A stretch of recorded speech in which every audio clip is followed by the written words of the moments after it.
남욱 변호사가 자녀 사진 보여주면서 배를 가를 수 있다. 그렇게 압박 협박 받았고 그때 검사가 우리 목표는 하나다. 그리고 좀 이따가 다시 또 증언을 하길 이재명을 목표로 해서 어떻게든 엮어서 기소했을 것이다. 이런 얘기를 하잖아요. 그 내용만 잠깐 들어봅시다.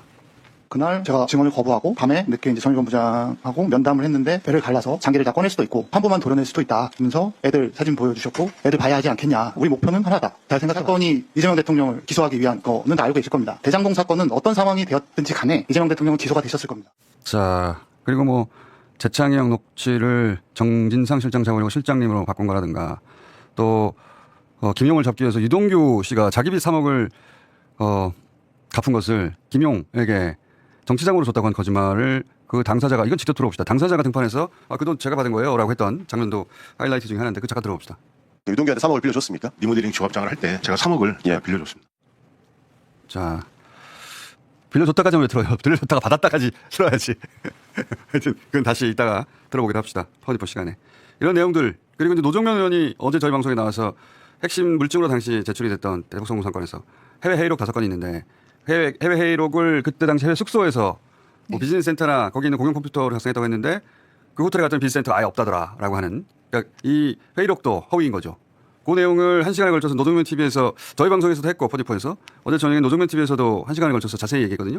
자세한 건 거기서 보시고 그 앞부분만 잠깐 들어봅시다. 비즈니스 센터가 있어요? 라고 했더니 그런 곳은 한 번도 이 호텔에 없었다. 라고 일본 호텔의 비즈니스 센터에서 이 회의록을 작성했어요. 라고 증거를 제출했는데 거기 갔더니 없었다. 장동희 대표가 귀국 기자회견했는데 뭐라고 했나요? 누구를 만났는지 알려줄 수 없다. 지방선거를 위해 미국에 갔다. 그리고 대표를 관둘 생각이 없다고 했습니다. 알려줄 수 없다. 외교 활동을 했다면서 뭘 알려줄 수가 없어요. 그 영상이 있어요? 누구를 만났는지 외교 관례상의를 공개하는 것은 적절치 않다고 생각합니다. 지선을 위해서 방미했다는 말씀을 드리겠습니다. 저는 당대표가 선출한 당원들이 선택한 대표입니다. 지방선거를 미국에서 합니까? 예.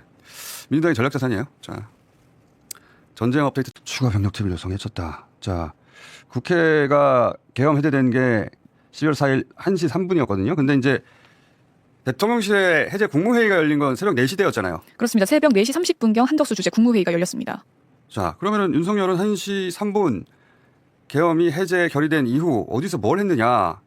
여태까지 조사되고 또 법정에서 인정된 걸로 재구성을 해보자면 1시 17분께 합참 지하에 있는 결심지원실에 도착했다는 건데 결심지원실, 이거 군대 영어는 참 재밌어요.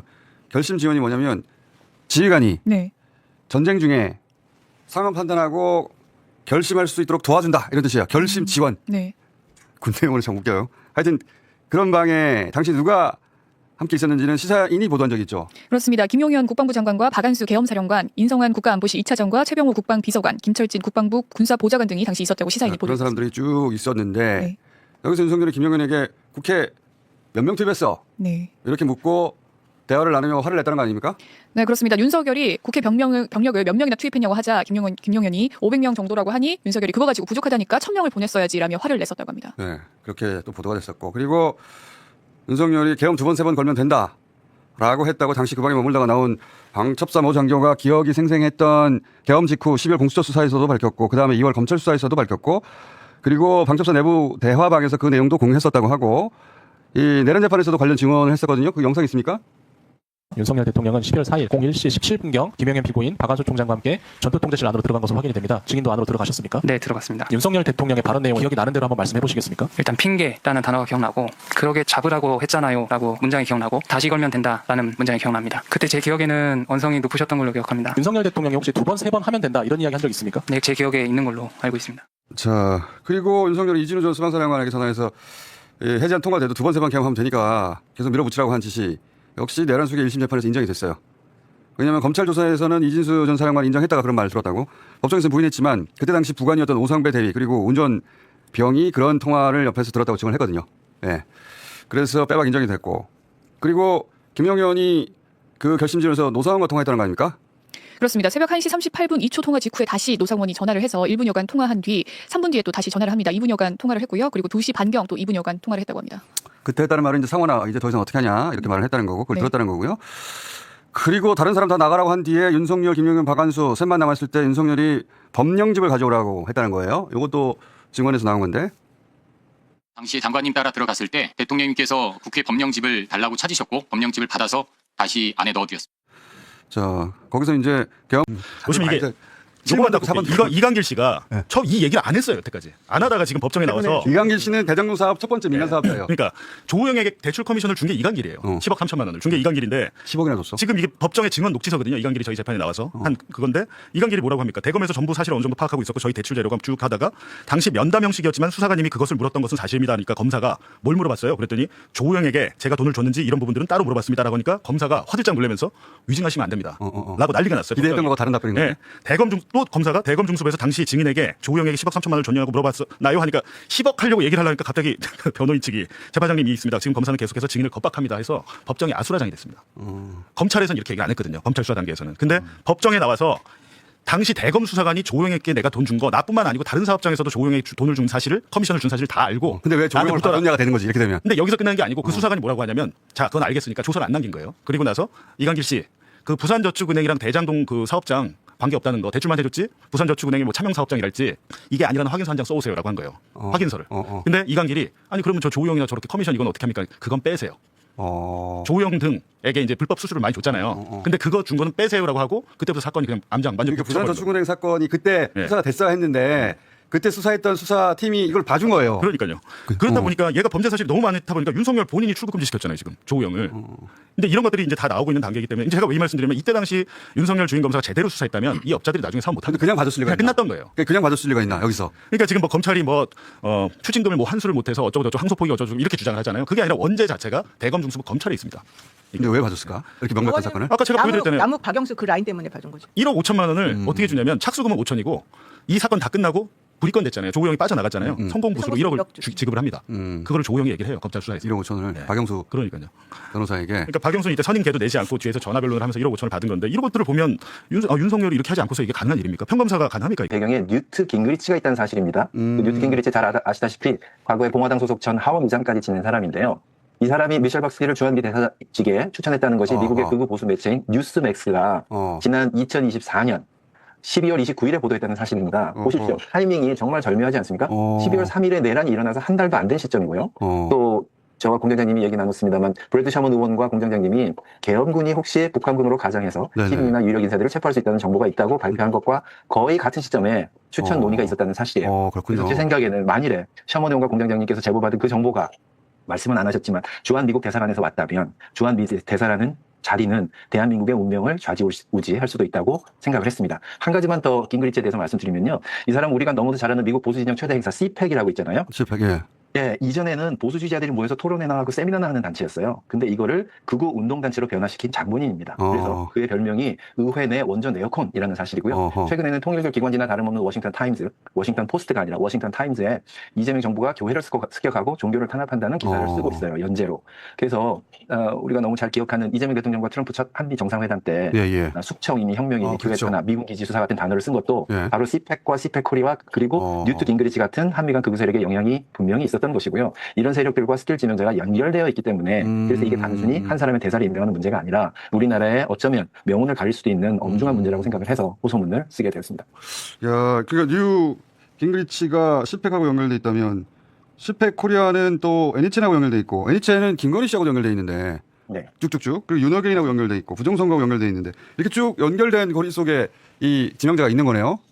예, 그렇습니다. 오늘 제가 방송 직전에 찾은 매우 중요한 정보가 하나 있는데요. NHN이 영김 의원에 대해서는 그 최고 후원 액수 2,900불을 최소한 4차례 후원한 거를 과거에 제가 찾았었는데 오늘 제가 열심히 찾아보니까 역시 최고 액수인 2,900불에 달하는 액수를 미셸 박 스틸에게 지원한 그 사이트를 찾았습니다. 나중에 제가 전달을 해드리도록 하겠습니다. 확실히 NHN하고 연결돼 있네요. 자, 그렇습니다. 그러면서 그동안 그 드러난 활동을 한 것으로는 종전선언을 반대를 했었어요. 그죠? 네, 맞습니다. 한반도 평화법안도 반대했었고. 맞습니다. 그러니까 당시 문재인 정부 시절에 추진했던 북한과의 관계 개선을 반대했던 사람입니다. 이 사람은. 네, 정확하게 그렇습니다. 지난 2019년에 워싱턴 이그세미너라고 하는 보수 잡지에 미셸 스틸박이 직접 기고한 기고문에 지금까지 청문회에서 밝혀진 주요 조작이 대장동 1차 수사팀은 이재명과 연결고리가 전혀 없다고 수사 결론이 났는데 윤석열 취임하니까 전면 교체해버립니다. 그리고 2기가 그러니까 윤석열의 수사팀이 정식 인사가 나기도 전부터 무단으로 이 수사 기록을 가져가서 봤다는 건데 이 영상을 있을 테니까 짧게 봅시다. 정용환 검사님 1기 대장동 수사하셨죠? 1기 대장동 수사할 때 이재명, 김용, 정진상 혐의가 있었습니까? 1기 수사팀에서는 특별한 혐의점을 발견하지 못했습니다. 윤석열 정권은 22년 7월 4일 어미중 강백신 두 부장검사를 반부패 13부장에 배치합니다. 그런데 정식 인사하기 2개월 전에 22년 5월 중앙지검 직무대리로 발령을 냈고 서울고검의 사무실을 배정하고 대장동 수사 기록을 정용환 부장검사의 허락도 없이 무단으로 기록을 검토하고 수사를 기획합니다. 어미중 강백신이 그 수사 기록을 어떻게 입수해서 봤는지 알고 있습니까? 저와 협의하거나 했던 사실은 없습니다. 자, 뭐 청문회에 있었던 수많은 건들을 다 들려드릴 수는 없고 잠시 후 박성준 간사와 함께 이야기를 좀 구체적으로 나눠볼 텐데 하나만 봅시다. 남욱 변호사가 자녀 사진 보여주면서 배를 가를 수 있다. 그렇게 압박 협박 받았고 그때 검사가 우리 목표는 하나다. 그리고 좀 이따가 다시 또 증언을 하길 이재명을 목표로 해서 어떻게든 엮어서 기소했을 것이다. 이런 얘기를 하잖아요. 그 내용만 잠깐 들어봅시다. 그날 제가 증언을 거부하고 밤에 늦게 이제 정의권 부장하고 면담을 했는데 배를 갈라서 장기를 다 꺼낼 수도 있고 한부만 도려낼 수도 있다. 하면서 애들 사진 보여주셨고 애들 봐야 하지 않겠냐. 우리 목표는 하나다. 잘 생각하고. 나오니까 재창이 형을 실장으로 그렇죠. 바꿨잖아. 그거 영상 한번 봅시다. 재창이 형 저기 진짜 말도 안 돼. 검사들에게 따지는 장면이 있단 말이에요. 구속기사 잡았어. 찾았어. 바이든 날리는 영상 좀 봅시다. 재창이 형 실장님 영상. 갑자기 그 정신 찾으려니까. 28일 날 중합 나와요. 나오죠. 지금 안 나온답니다. 자, 이거 한번 들어봅시다. 원래 나오랬는데. 실장님 얘기를 꺼내더라고요. 송경원 중앙지검장님 뭐로 들립니까? 재창형으로 들립니다. 이거 진짜 웃겼어. 유명한 그 강백신 어미중 검사 한번 답변해 주세요. 이게 어디 실장님으로 들립니까? 오늘 들어보니까 재창형으로 들린 과정은 녹취록 작성 과정에 군사들이 관여한 것은 아닙니다. 녹취록은요. 듣는 사람에 따라서 내용이 굉장히 많이 다를 수 있습니다. 네, 강백신 부장검사가 제 사건에서도 녹취록을 조작을 했더라고요. 제가 사실 제 기록, 학습범이네. 대장동 대북송금 기록 뭐 외울 정도로 많이 봤는데 제 사건 기록을 안 보고 있었다가 이번에 국조하면서 좀 봤는데 녹취록 4개를 조작을 어떻게 했냐면 저랑 조우영 씨는 한번 만나서 이야기한 적은 있어요. 개인적으로 통화한 적은 없는데 제가 통화 당사자가 아닌데 저랑 조우영이 통화한 걸로 녹취록 4개를 검찰청 속기사가 그것도 한 거거든요. 통화 당사자를 바꿔가지고 조작을 해놨어요. 이거는 실수라고 보기는 이건 실수가 4개가 아니지. 그렇게 돼 있어요. 그러니까 말도 안 되는 거죠. 그러니까. 그러니까 왜 그게 강백신 팀에서만 이게 일어나느냐. 전 동의라고 봐야죠. 대창이 형을 실장님으로 바꾼 것도 이건 잘못 들을 수 없는 거거든요. 요거 녹취록 기사 확인됐죠? 네, 속기사 특정이 그러니까 그거는 원래 녹취록 표지에 속기사 이름이 원래 있습니다. 원래 있었고. 김땡땡이지. 국회 부르기로 됐나요? 어떻게 됐습니까? 28일 날 저희가 종합특검을 하는데 지금 전반적으로 좀 증인을 한번 다 검토를 해서 증인이 워낙 많아요. 28 종합 그 국조를 하게 되는 건데 뭐 4, 50명 가까이 돼서 오전에 최종 저희가 한번 다 조정을 다시 하려고 합니다. 근데 그분 오셔야 돼요. 왜냐하면 그분이 퇴직했다는 이유로 그분에 대한 정보가 국회에 오지 않았다가 이번에 그 사람을 찾았어요. 그래서 그 사람이 왜 이걸 실장님으로 바꿨는지 왜냐하면 여러 명의 속기사에게 이걸 맡겼다고 검사가 말했거든요. 그런데 이분만 이거를 지금 실장님으로 만든 건데 왜 만들었냐? 너 시킨 거냐? 네가 진짜 그렇게 바이든 날리면서는 잘못 들은 거냐? 이걸 확인을 해줘야 되잖아요. 그렇죠. 중요하죠. 그래서 그분을 꼭 불러야 돼요. 그래서 원래는 부르기로 돼 있었는데 지금 약간 좀 변동 생길 수 있다는. 변동 생기가 아니라 이제 28일 날 종합 국조를 해서 이거 마무리해야 되는 거 아닙니까? 그러면 조작에 대한 전반적인 걸 다 정리를 하고 그 국조를 마무리해야 되는 거기 때문에 지금 그동안에 나왔던 뭐 검사들이라든가 그리고 실제 이제 가장 유력한 증인들 특히 이제 강백신이라든가 어미준을 마지막에 불러서 조작의 이제 중심 세력들이기 때문에 그 부분을 좀 밝히려고 하는데 저희가 한번 오전에 다시 최종 확인을 해서 검토해서 알려드리겠습니다. 강백신 여러 군데에서 만약에 강백신이 우리 그 기자님 건도 그런 식으로 했다 그러면 그런 식으로 한 것만 쭉 뽑아가지고 보면은요 그 사람 패턴이 나와요. 박상현 검사도 그 연호술 파티가 이화영 사건에서만 있는 게 아니고요 다른 사건 그 사람이 수사했던 다른 사건도 그런 방식으로 여러 번 특정의 제공에서 한 게 많거든요. 강백신이 만약에 조작했으면 고소해. 그러니까 그런 아니 여기서 핵심은 각각의 검사들이 자기 사건을 풀어가는 방식이 패턴이 있다는 거고 그 패턴이 예전에 성공했기 때문에 이번에도 그런 식으로 했다는 거거든. 그래서 그거를 좀 정리해. 자, 요 중에 윤석열 명예훼손 사건 이거 하나만 제대로 이해해도 정치 검찰은 그냥 둬서는 안 되겠구나 하는 걸 알 수가 있는데 그리고 어제 잘 정리가 됐거든요. 그래서 오늘 이 사건 하나를 집중적으로 파봅시다. 왜냐하면 이런 기회가 잘 없기 때문에 윤석열 명예훼손 사건이라는 게 뭐냐면 이제 언론노조위원장을 했던 신학림 씨라는 분이 있어요. 이분이 대장동 사업자인 김만배 씨를 대선 직전에 인터뷰를 합니다. 근데 이게 윤석열 명예훼손이고 정치공작이라고 하면서 인터뷰를 게재한 뉴스타파를 압수수색하고 막 생 난리를 쳤던 사건이 있는데 들어봤어요? 윤석열 명예훼손 사건? 못 들어봤습니다. 그럴 수 있어요. 그럴 수 있어요. 그럼 뉴스타파라는 매체는 작년에 우리 방송하기 전에 있는 줄 알았어요? 아니요, 몰랐어요. 몰랐어. 그럴 수 있어요. 네. 그럴 수 있어요. 자, 그러면 김어준은 그럼 그때 알았습니까? 존재만 알았습니다. 존재만? 네. 그럼 됐어요. 뉴스타파 몰라도 돼. 네. 몰라도 돼. 이제 알잖아. 네. 그때도 김어준 존재 알았다는 거죠. 예. 네. 그러면 충분합니다. 자, 그 인터뷰 내용이 뭐였냐면은 이 대장동 사업자인 김만배 씨가 양반이 원래 법조 기자였어요. 그러니까 검찰들 잘 알겠죠. 그 초기 대장동 사업 당시에 초기에는 민간인 사업자 이강길 씨라는 분이 하고 있었어요. 네. 근데 사업 자금 마련을 위해서 부산저축은행 회장의 인척 네. 조우용이라는 브로커에게 10억 원의 네. 리베이트 뇌물이죠. 네. 리베이트를 주고 불법 대출을 받은 사건이 있었습니다. 그때 수사 대상이 됐던 브로커 조우용 씨에게 당시 기자였던 김만배 씨가 윤석열의 검찰 선배인 박영수 변호사를 소개해 줍니다. 네. 그래서 조우영 씨가 1억 5천을 주고 그 박영수 변호사를 썼어요.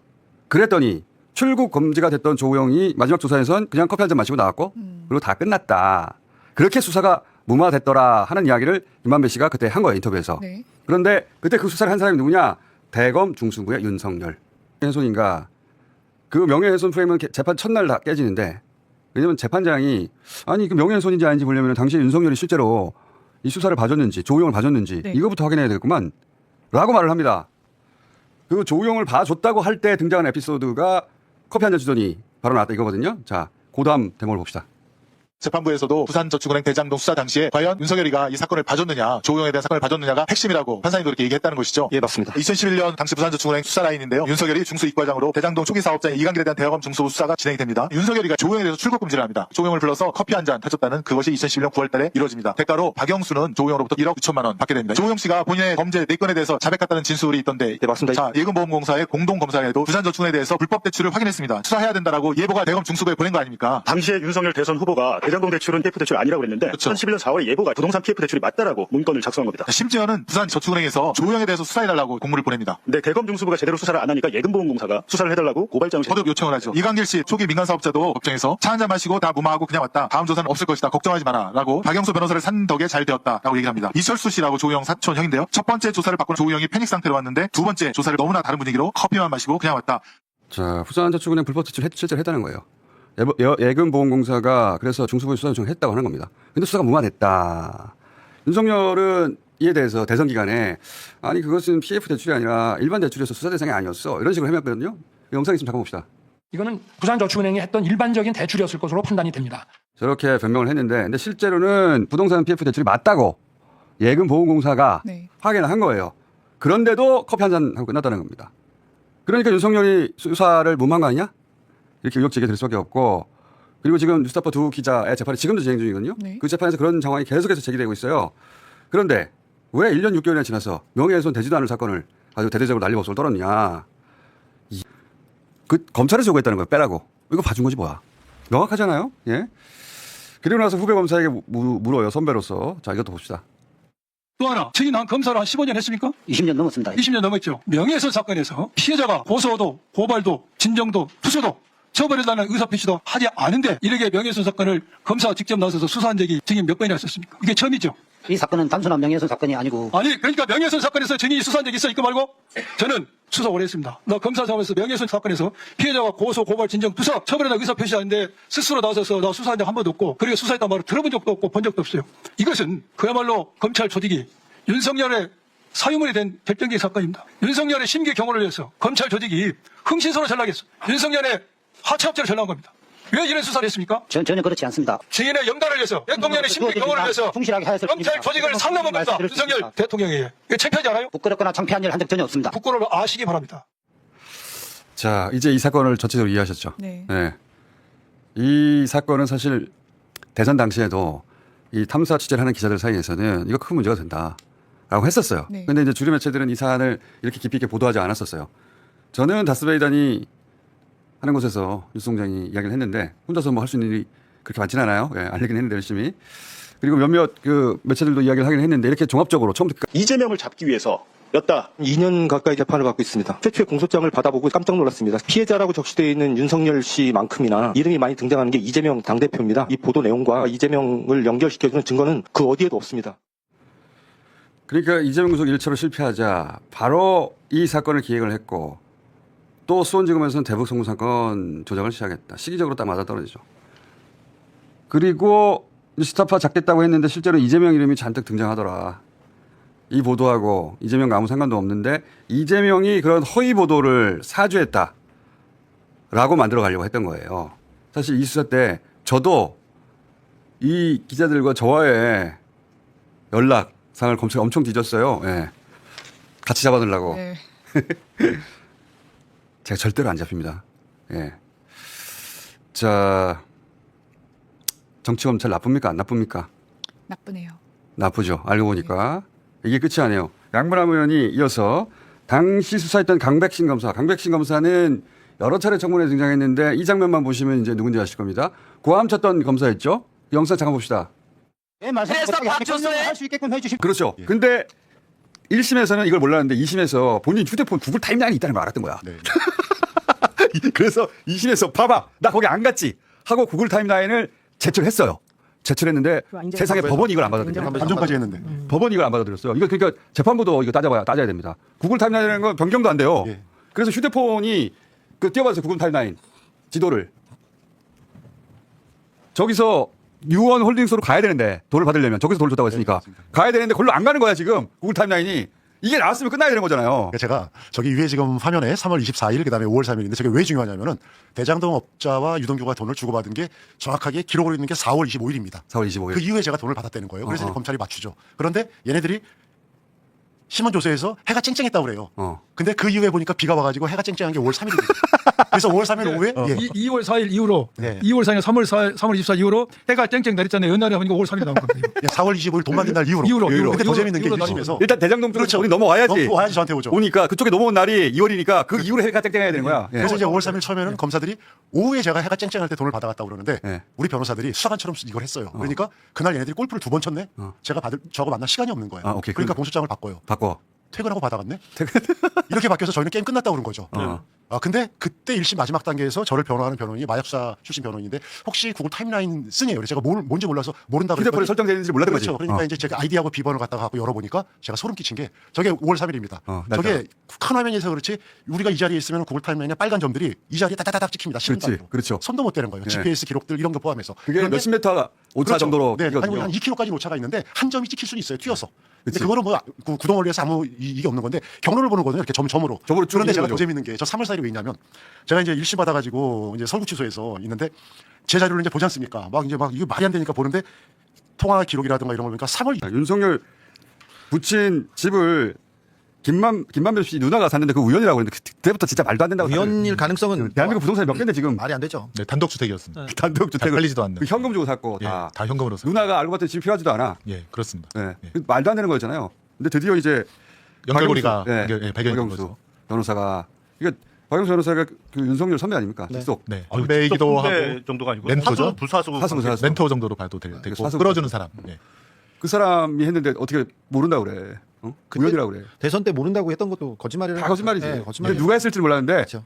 박영수 검사장이 거기에 이제 연결고리가 됐고 또 화천대유 만들 때 초기 투자금 설립자금을 좀 박영수 쪽에서 됐다라는 지분이 있다. 대장동에 지분이 있다.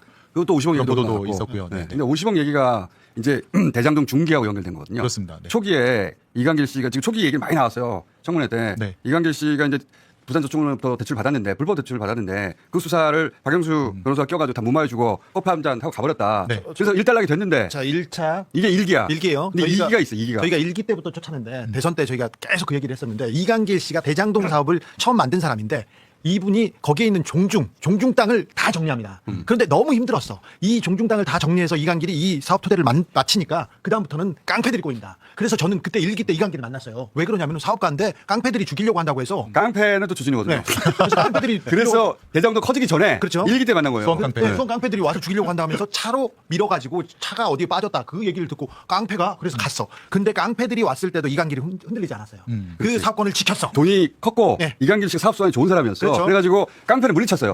깡패들은 다 물리쳤는데 그 다음에 이제 검사들이 온 거예요. 검사들이. 그렇습니다. 그러니까 윤석열 당시 이제 주인 검사, 2011년도 주인 검사가 그 부산저축은행 대장동 불법 대출 수사를 안 했잖아요. 그러니까 이강길 씨의 사업권이 거기 묻어 있는 거예요. 그렇죠. 그 엄청난 이권이 아직도 살아 있었어요. 살아 있었어요. 그때 이제 윤석열이가 제대로 수사했으면 대장동 거기서 딱 끝났고 그 묻어져 있던 돈들은 부산저축은행 피해자에게 돌아갔고 국가의 추가 그 저축은행 지원금 5천억이 더 나오지 않았고 부산저축은행부터 불법 대출 받았던 돈이 고스란히 살아있었던 거예요. 그러니까 이강길 씨, 남욱 씨는 그걸 애지중지하고 있었죠. 그렇죠. 근데 그게 어느 때인가 갑자기 이강길, 남욱 씨가 뺏깁니다. 구속되면서 걷어져 버립니다. 그렇죠. 근데 그 과정이 대단히 의문스럽다고 하신 거잖아요. 네네. 그래서 이제 저희가 그거를 봤었는데 그게 이제 2014년도에 원래 경기경찰청에서 그 정보가 들어올 거 아닙니까? 왜 이 대장동 건이 이게 좀 로비가 있다라고 해서 경기경찰청에서 두지는데 그게 이제 성남시 의회 의원들 그 최용길이라고 하는 의회 의장, 그 국힘당 출신. 성남시 의회가 연루된. 신영숙 당시 이제 국민의힘 국회의원. 그 사람이 LH 그 사업을 꺾으려고 했던. 이 압수조서는 유동규와 사실은 배우자인 박태선 씨로부터 유동규가 정민영으로부터 돈을 가져올 때 등에다 메고 왔던 백을 이제 압수하면서 압수조사를 했던데 압수조사 쓰다 보면 피의자가 누구에 대한 사건이 나와야 됩니다. 그럼 그 단계에서는 남욱과 유동규의 허위 진술, 김용희의 정치자금을 줬다는 허위 진술만 있는 단계입니다. 그런데 그래서 굳이 피의자로 쓰려면 유동규를 써야 돼. 피의자 유동규에 대한 정치자금을 써야 돼. 검사들은 처음부터 그 돈이 최종적으로 그렇죠. 이재명한테 그렇죠. 갔다라고 상정하고 이미 설계한테 해놓고 이재명한테 안 가면 안 돼. 이재명한테 가야 돼. 간 걸로 확인해서 쓴 게 아니고 아직 그건 모르겠는데 아무것도 안 나왔는데 간 거야. 간 걸로 상정하고 쓴 거야. 그렇죠. 최소한도 그렇게 쓰려면 어떻게 써야 되냐면은 김용희 자백을 해야 됩니다. 내가 돈 받았어. 엔드 그리고 다 이재명 대표한테 주었어. 아니면 보고했을까 말이 나와야지만이 거기에 피의자 이재명 등입니다. 그럼 이재명이 정점이고 법이 때 김용희가 쭉 이래 구상한 거 그냥 써놓은 겁니다. 이것만 보더라도 통상의 검사들이 쓸 수가 없는 것입니다. 이게 목표를 이미 설정하고 시작한 수사라는 게 거기서 드러나는 거죠. 그렇죠. 남욱도 실제 그렇게 기소 지금 여기에 아까 우리 여기 김 대표 이야기한 것처럼 목표를 정해놓은 수사이기 때문에 유죄 만든 거 관심 없어요. 얼굴을 만들어서 법원에 보내면 끝나는 겁니다. 그 사람들은 어쨌든 엮어가지고 기소하면 그렇죠. 자기 임무는 다 했고 그다음에 이제 공판검사 등장해가지고 3년이든 6년이든 계속 대선 때까지 끌고만 가면 되는 거 아니에요? 패가망신하는 일만 남는 거죠. 그렇죠. 그러니까 이미 목표는 이재명으로 정해놓고 거기다 이제 모든 자료를 정리하고 그다음에 이제 그렇기 때문에 윤석열이 그런 얘기 했잖아요. 그러니까 한번 기소해 놓으면 패가망신한다. 이제 그런 걸 노리는 거고 단 한 가지 실패한 것은 구속을 못 시켰죠. 구속을 시켜서 이제 어떻게 피했나 몰라. 진짜 이걸 기소는 다 했고 칼에 찔린 것도 그게 아슬아슬했잖아요. 계엄도 아슬아슬했고 이 검찰 작업이 제일 오래 지속됐지 않습니까? 고강도로. 이거 어떻게 다 피했나 몰라. 저기 대기실에서 기다리면서 베트남 그 정상회담 그 자료가 나왔잖아요. 저 그거 보고 있는데 진짜 그 생각이 나더라고요. 저 양반은 칼에도 찔리고 검찰이 저렇게 어떻게 살아가지고 이런 생각이 들죠. 하늘의 뜻입니다. 하늘의 뜻. 그러니까요. 그 자기 실력만은 안 되고 하늘의 뜻입니다. 그렇게 말할 수밖에 없는 순간들이 있어요. 보면. 야. 보통 사람이 이런 수사에 못 견딥니다. 스스로 못 견딥니다. 그러니까 하시냐면 내가 수사를 저 사람들한테 받아도 두렵다. 예, 무서운 생각이 들었어요. 너무 저는 강백신 그 부장 제가 신문하면서 느꼈던 게 무섭다는 걸 느꼈어요. 처음에는 버릇이 없다. 후배를 가르쳐야 되겠다 생각하잖아요. 버릇이 없고 참 어떻게 이렇게 된다 생각했는데 나중에 지나니까 저는 두려움이 딱 느껴지더라고요. 무섭다. 저는 나도 저런데 올감이 걸리면은 죽는 거죠.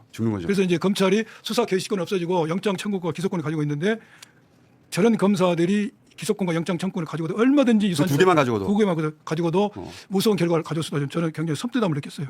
그래가지고 검찰 개혁에 관해가지고 완전히 태도가 돌변하셔가지고 보안 수사권 절대 안 돼. 제가 사실 강백신 같은 검사들이 보안 수사권이 주어지면은 그걸 가지고 뭘 할지 모르겠다는 생각이 들더라고요. 그러니까요. 뭐든지 해낼 수 있다. 뭐든지. 아니, 그러니까 있는 법도 뻔한 것도 뒤틀어가지고 그렇죠. 사건을 만들어내는. 지금 이 사람들이 했던 행위가 보면 우리가 지난번에 법 왜곡죄를 통과시켰지 않습니까? 딱 법 왜곡죄 맞는 행위를 다 한 겁니다.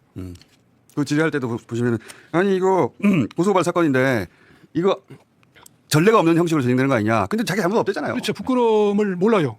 부끄러움을 알았으면 이렇게 하지 않았겠죠. 그러니까 검사들이 그 정권에서 정권의 입맛에 맞는 수사를 했을 때 자기 앞으로 미래가 어떻게 되고 그게 10배에서 어떻게 될지 다 압니다. 이 검사들은 윤석열 정권이 건재할 줄 알았고 더 나아가서 보수가 더 정권을 창출할 줄 알았겠죠. 그렇기 때문에 이런 수사를 했을 때 내가 앞으로 미래가 어떻게 될지 아주 밝거라고 생각했을 겁니다. 그건 참 있어서는 안 될 일인 것이죠. 그거를 청문회 하면서 이제 절감하신 거죠. 네, 절감을 했어요. 내가 수사했듯이 수사한 게 아니구나. 이게. 예. 우리가 했던 거는 좀 생각이 많이 다르구나. 무섭다. 예. 그거 굉장히 특수부 수사를 하신 분인데 특수부 수사를 하신 분이 청문회를 겪고 야 무섭구나. 저기 걸리면 죽는 거예요 진짜. 죽는 거 법을 빌빌 꼬아요. 법위원을 법을 빌빌 꼬아가지고 이제 수사를 특히 이번에 이기 대장동 수사팀도 일개 수사팀에서 수사해가지고 다 기소해서 재판 중인 사건을 제명만 바꿔요. 이해충돌 방지법이라고. 그 공소시효가 지났습니다.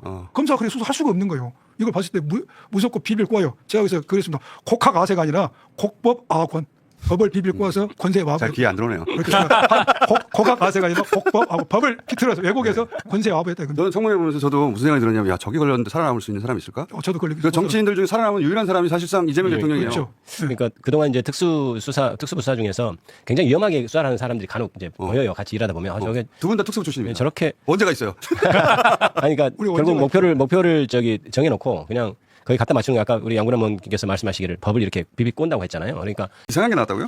이상해요. 뭐 미슐랭 식당뿐만 아니라 또 이제 단골 간장게장집도 있고 호텔도 좀 자주 가셨는데 특히 미슐랭 식당이 눈에 딱 띄어서 좀 제대로 좀 들여다봤더니 결제 금액이 29만 원입니다. 전부 다. 희한하게 다 같은 가격이네요. 5번을 갔는데 29만 원인데 인원수가 10명으로 돼 있어요. 그러면 잠깐만요. 10명이서 미슐랭 식당에 가서 밥을 먹었는데 29만 원 냈다. 이런 얘기. 그러면은 구체적으로 그 미슐랭 식당에 29,000원짜리 뭔가 1인당 2,900만 원짜리 식사가 있을 수도 있잖아요. 아니에요? 없어요. 다 찾아봤는데 소위 미슐랭 원스타 식당을 3번을 한 열흘 사이에 가셨는데 여기는 한 끼에 35만 원 하는 데입니다. 1인당? 1인당. 그리고 한 군데는 42만 원. 1인당? 제일 싼 데가 24만 원. 그러면은 10명이면 제일 싼 데 가서도 240만 원이 나와야 되는 거네요? 당연합니다. 비싼 데 갔으면 420만 원 나와야 되는 겁니다. 가격이 너무 똑떨어지게 29만 원인데 왜 29만 원이에요? 왜냐하면 1인당 3만 원 이상은 청탁금지법상 법수비로 쓸 수가 없어요. 3만 원 이상을 밥값으로. 그러니까 29,000원에 맞춘 거예요, 수치를. 이렇게 됐을 수 있겠다. 가서 먹고 그 혼자 먹었든 혹은 뭐 두 사람이 먹었든 먹고 나서 29만 원을 치면 버카로 쓰고 나머지는 자기 카드로 썼을 수도 있겠네요. 자기 카드로 썼든 아니면 또 저는 의심하는 건 혹시 또 다른 법카, 그러니까 원장 법카가 아니라 다른 분들한테도 법카가 나오니까 그렇지. 수행하는 다른 분들 법카로 잘라 쓰지 않았을까 하는 의심도 있습니다. 아직 그건 확인되지 않았어요. 그렇게 의심해 볼 수도 있겠네요. 근데 그 의심이 더 뭐랄까 합리적인 의심이다. 왜냐하면은 29만 원 아낀다고 저렇게 법카에 기록을 남긴다는 건 웃기고 저런 식으로 미슐랭 가서 사적으로 먹고 나서 10명이 먹었다고 공적인 일인 것처럼 다른 카드까지 해가지고 다 후려쳐서 했을 수도 있겠네. 좀 짜쳐요. 짜칩니다. 뭐 이렇게 법카를 쓰냐고. 사실 액수로 보면 그렇게 큰 건 아니지만. 그렇지. 전 여기서 뭘 보냐면 원래 이제 성공의 기준, 저쪽 사람들이 흔히 생각하는 게 있어요. 성공의 기준은 내 개카가 아니라 법카로 다른 사람한테 밥을 살 때 또는 법카로 나가 좋은 데서 밥 먹을 때 내가 성공한 사람이다 라고 느낀다는 거예요.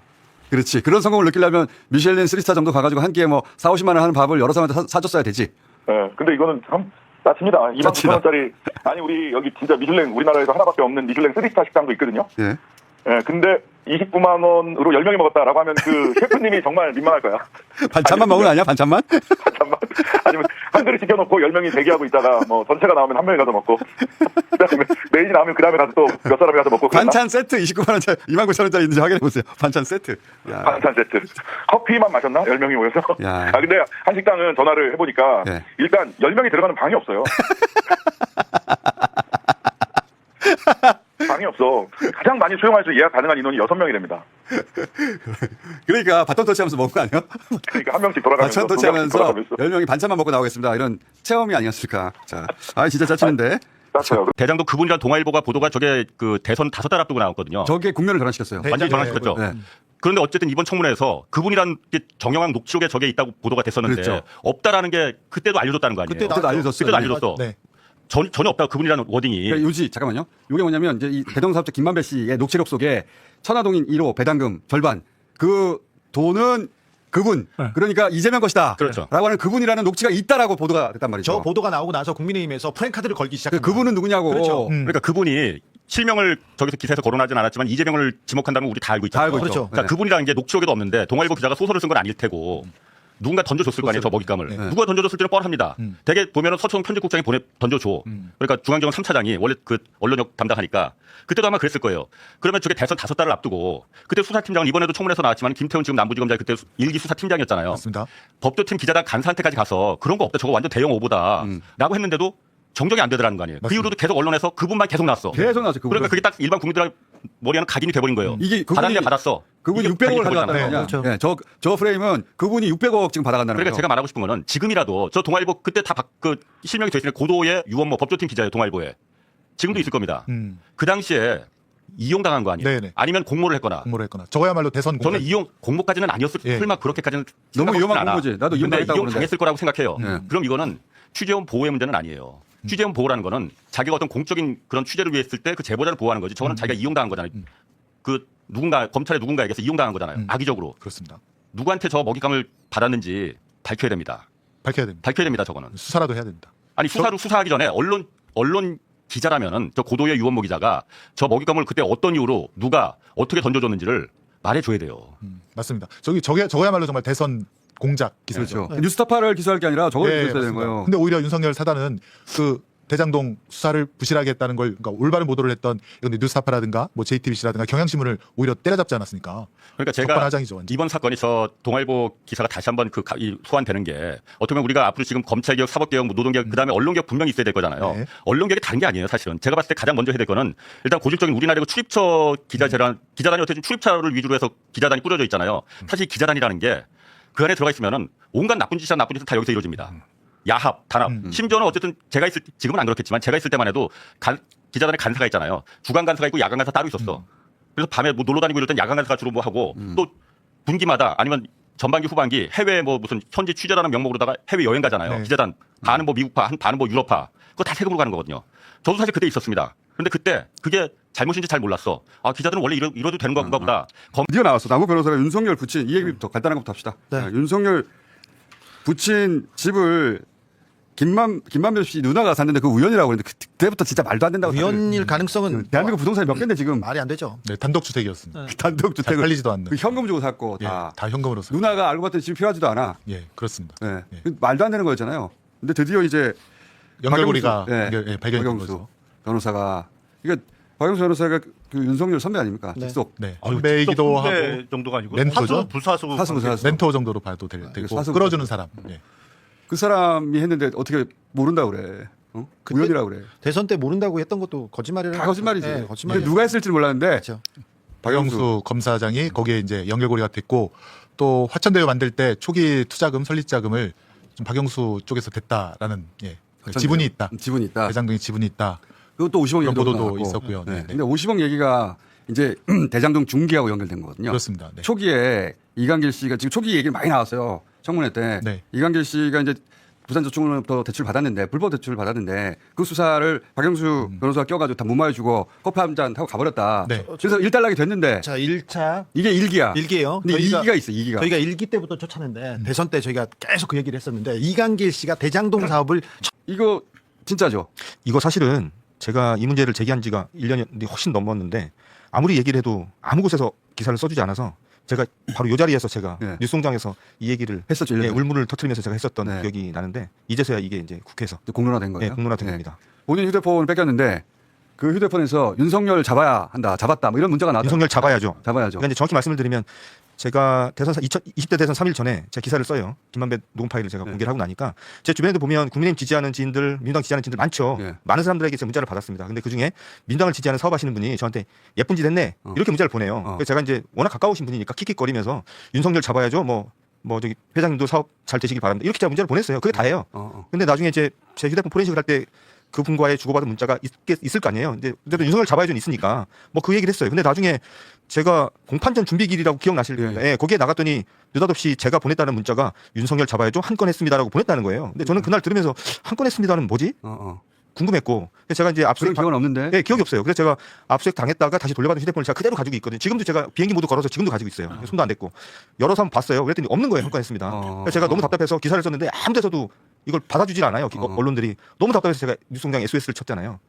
저 좀 살려달라고. 그래서 제가 여기 나와서 제가 한 30분 막 울음을 토하고 얘기를 했었는데 없습니다. 그리고 그러니까 없는 문자를 있다고 지금 수사보고서 예. 그랬는데 이제 그리고 나서도 제가 뭐 실수했겠지라고 생각을 했는데 나중에 이렇게 보니까 이 사람들이 수사 보고서를 만들었는데 그 수사 보고서에 제가 뉴스공장에 나와서 했던 말을 적어놓고 이런 문자가 있는데도 불구하고 없다고 지금 허위 주장을 온갖 곳 다니면서 한상진이 하고 있다.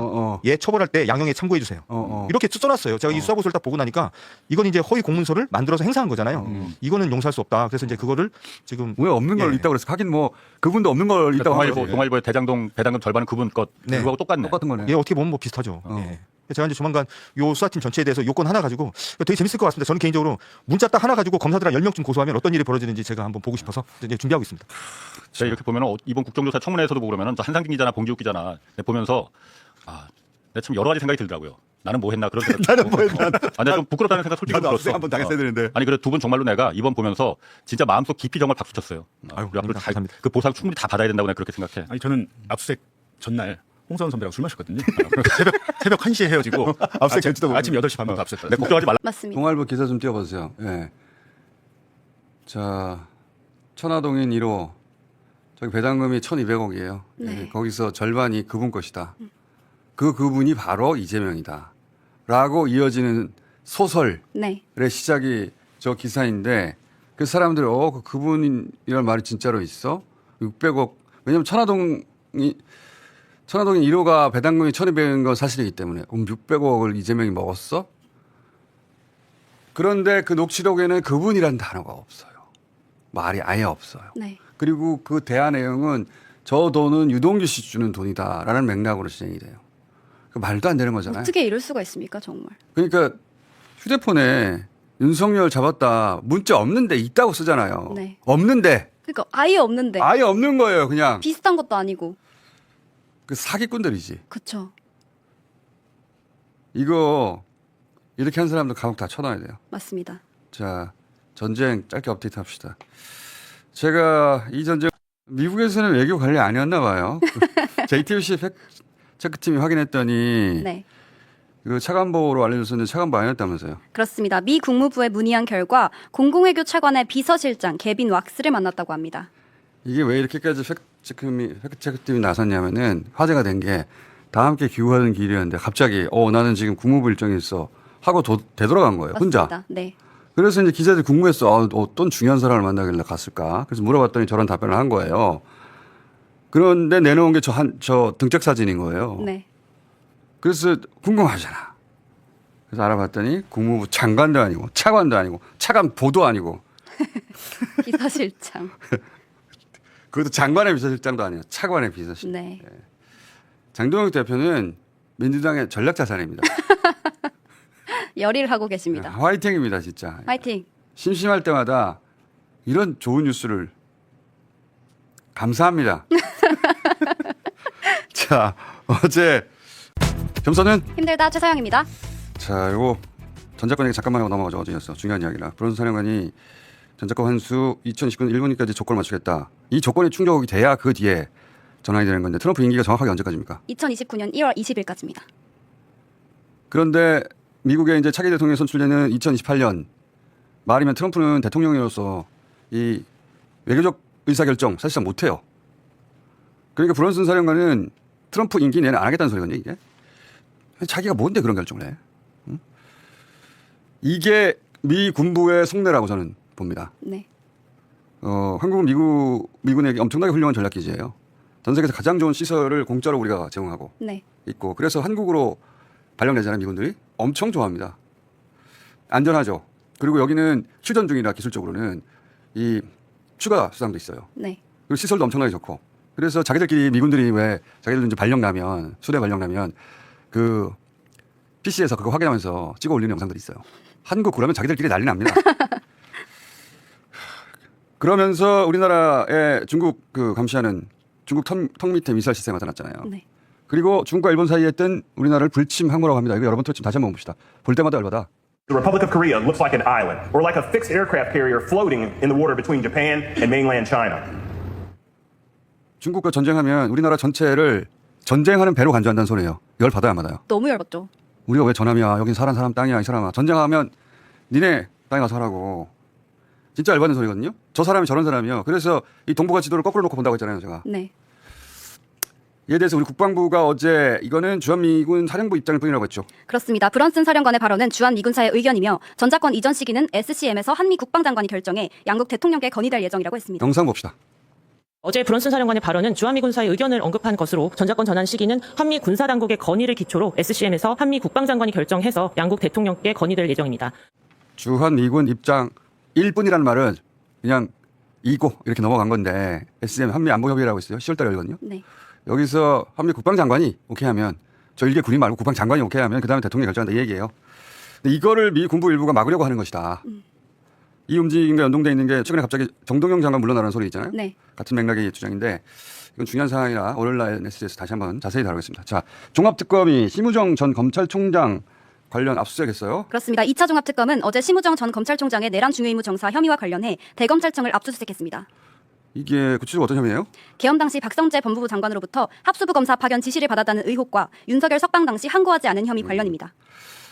합수부 검사 파견은 뭐 실제 따로 있는데 거긴 다 지웠었어요. 그 노트북이라는 항목 자체가 지워져 있는데 청구했는데 이제 판사가 지운 거죠. 네, 지운 겁니다. 그리고 심지어는 판사가 걱정이 됐는지 가부터 사항까지 쭉 이렇게 검찰이 요청한 것 중에 다 지우고 나서 손으로 직접 써놨어요. 바항 하나 빼고 다 제외. 판사가. 그런데 바항이 지금 말씀하신? 네, 그 바항이 이제 통신기기하고 이제 저장장치. 근데 그걸 봤는데 정신없이 봐가지고 눈이 안 들어와요. 눈이 안 들어와가지고. 그래서 노트북을 열어볼 때 제가 옆에서 도왔어요. 열심히 돕고. 노트북 하면 안 됩니다라고 했었어야 되는데. 그렇죠. 도와줬네. 심지어는 저희 딸아이가 쓰는 노트북을 제가 종종 이제 전 집에 제 노트북이 없어서 빌려서 이메일을 보는 경우가 있었어요. 근데 이 딸아이 노트북을 열어서 구글을 연동을 해서 이메일을 열어서 제 이메일 2180개를 다 열람을 했는데 옆에서 막 도와줬어요. 제가 여기 사진 있고 막 나중에 너무 부끄러운 거예요. 제가. 너무 부끄러운 거예요. 아니 그러니까 이걸 어떻게 알았냐면 도와줬어요. 저희 집에도 제 가방에 노트북이 있었어요. 검찰이 얼씨구나고 꺼내더니 나중에 압수를 안 하더라고. 그래서 왜 안 가져가요? 그랬더니 영장이 없습니다. 저희 집에서는 안 가져가요. 제가 저랑 대화도 안 거예요. 영장이 내용 똑같거든요. 그러니까 이게 저희가 압수수색 당하고 한참 지난 다음에 서로 맞춰봤구나. 예, 지우기하고 저하고 이제 얘기를 자주 하니까 이런저런 얘기를 하다가 몇 달 전 얘기가 나왔어요. 하는데 갑자기 지우기가 우리 집에서 노트북 안 봤는데 근데 분명히 봉지욱 기자하고 저하고 영장 내용이 똑같거든요. 이상하다? 그래서 저한테 제 영장을 봤어요. 그랬더니 정말 노트북이 지워져 있어요. 제가 그날 잠을 한숨도 못 잤어요. 온 동네를 배회했어요. 온 동네를 배회. 너무 화가 나가지고. 그나마 가나다라 다 거의 다 지운 판사가 이재명 대표 구속영장 기각한 유창훈 부장판사예요. 허재영 기자는 가나다라 마바사를 다 허용했어요. 그러니까 허재영 기자는 집 현관문을 뜯어버리잖아요. 빠르게. 진짜 뜯었어요. 그 영장이 진짜 무서운 거네. 그러니까요. 그 친구는 뭐 1인 매체고 그래서 그랬는지 그냥 뭐 현관문 뜯고 들어가 버렸으니까. 그러니까 지금 이렇게 웃으면서 말하지만 그 영화 압수수색 있잖아요. 거기서 한상진 기자가 거기서 울면서 인터뷰한 게 있었잖아. 네. 얼마나 억울했으면 내가 그때 따라 울었어. 정말로. 얼마나 억울했을까. 이 일 하는 사람들은 감정이입되지 진짜. 여의도에 당시 윤석열 그 정권 들어서 국회의원들도요. 언제 압수수색 다 들어올 수 있다. 맞아요. 그게 사실 그냥 공론화됐어요. 일상이었어요. 일상이었어요. 그러니까 의원들 하나하나가 무슨 뭐 너는 압수수색 대상이 아니라 다 언젠가는 압수수색 대상이다 해가지고 다 그냥 준비하고 있었어요. 일상화됐었어요. PC에 뭘 남기지 마라. 휴대폰 뭘 남기지 마라. 다들 그랬었죠. 자, 그리고 그 동아일보 얘기하셨잖아요. 그거. 동아일보. 그분? 동아일보 아직도 입장이 없죠. 입장이 없고요. 저는 놀란 게 저 기사가 저는 온라인 기사인 줄 알았어요.